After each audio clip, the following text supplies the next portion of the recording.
Over the weekend, the US and Israel launched a massive attack on Iran, and Iran retaliated with its own strikes across the Middle East, including in Dubai and Doha. As we've discussed in the past, the creator economy touches everything now, from news and politics to sports and marketing, and the crisis in the Middle East, which escalated over the weekend, is no exception. So much news and information is playing out now on social media, and we've seen this before. In Ukraine, creators were live streaming and posting about their evacuation during the Russian invasion, and they gave us a really intimate view of the situation on the ground. And they also showed us the danger of misinformation and the ability for disinformation to go viral, especially in complicated and fast-moving situations. There are so many ramifications here. I mean, we've both spent quite a bit of time this year in the Middle East. We are, of course, by no means geopolitical experts, but we have been covering how the Middle East is becoming a hub for the creator economy, with cities like Dubai investing millions of dollars in bringing creators and businesses to the region. So the big question is,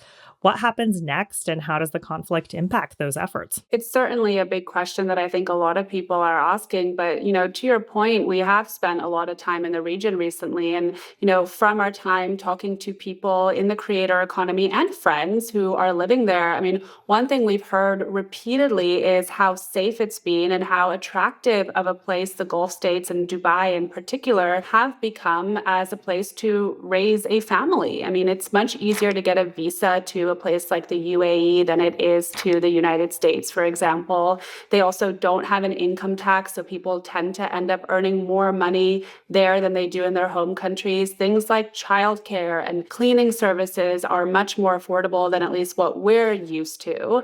I mean, the flip side of all this, of course, is that they do have to balance that with other restrictions in the country. I mean, it wasn't until 2020, for example, that unmarried couples could live in the same apartment or even share a hotel room in the UAE. I was surprised by walking in the Dubai Mall in January, and there's designer goods kind of on display without, a huge amount of security, because stealing and pickpocketing is not, an issue in the region. And I think so many places you go to when you're in that kind of setting, you see much more security on that front. And as we reported earlier this year, the UAE and the Middle East is trying to be seen as a place for innovation. That's why you're seeing so many startup founders raise there. We saw Mr. Beast open that temporary theme park in Riyadh as well. So you're seeing so much investment for creators. And as we reported in January, Guggenheim Brothers Media announced a more than $50 million fund to back creator economy companies. That was in partnership with an Abu Dhabi-based company.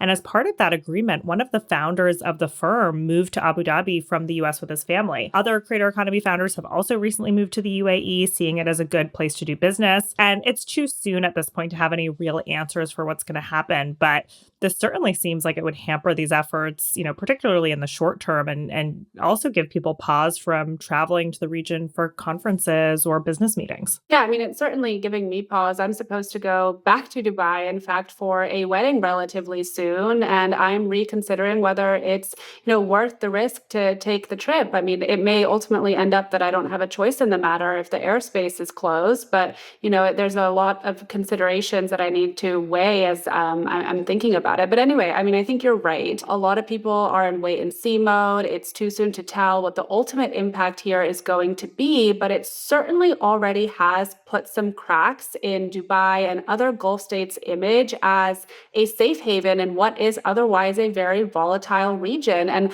that could have a ripple effect on their efforts to attract creators and businesses from around the world. As you mentioned, Kaya, the Dubai government has spent at least tens of millions of dollars trying to bring in international creators as well as tech businesses and build the infrastructure around the creator economy and really help to position it as this hub for the global creator economy. And all of that, of course, is in an effort to look like a modern, innovative place to do business. In the meantime, though, as all of this is playing out, it's been really interesting to see how some of the region's top creators have been responding and reacting to the news. So on Sunday night, in the immediate aftermath of the drone strikes, I took a peek at a few of their profiles. And what stood out to me was that many of them either said very little or played it safe, meaning that they weren't really taking sides. Now, of course, I was looking primarily at creators in places like Qatar and the United Arab Emirates here. But one example, which is Dubai-based Mo Vlogs, he has about 12 million YouTube subscribers. he wrote on an Instagram story, quote,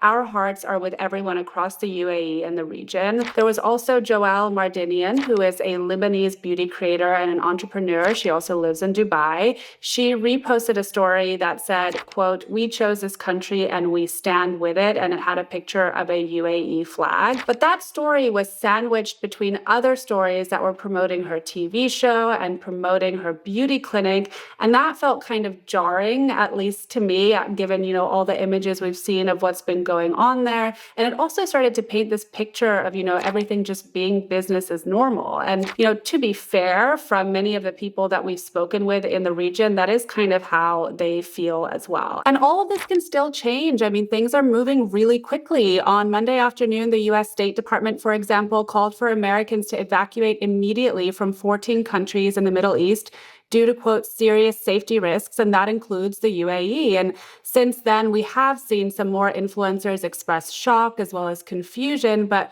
mostly our Reels feeds up until at least Tuesday have been filled with videos trying to quell fears and paint more of a picture of calm in Dubai. One of the videos that came from someone with 10,000 followers said, quote, "I feel safe here." There was another video of the president of the UAE that was making rounds on social media. It showed him in the Dubai Mall having coffee amid all of this.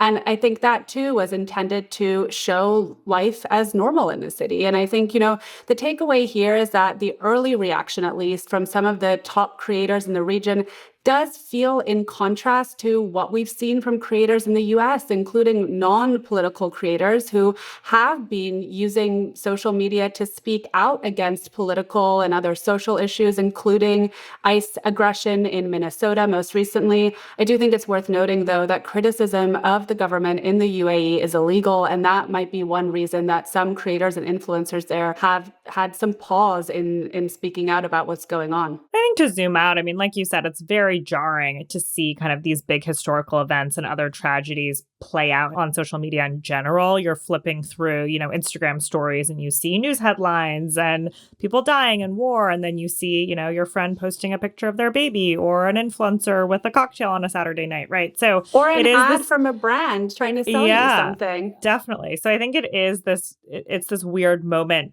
to be online looking through all these things. I think one other interesting thing to point out is that CNN Creators, which is a news show that's anchored out of Doha, and it's also part of a broader initiative from the network to tell stories that are in the zeitgeist around social trends, is getting a big spotlight right now because the CNN Creator hosts are on the ground in Doha and they're doing traditional media reporting from there. Of course, it's worth keeping in mind that the CNN Creators are seasoned journalists. They were put in these roles to cover different types of topics, not just hard news. But given that they are there, it makes sense that they're tapping them for this. But the main CNN social media account has been cross-posting with the CNN Creator host accounts. So that was kind of interesting to see how that impacts their strategy moving forward. We wrote more about all of this in our newsletter this week as well.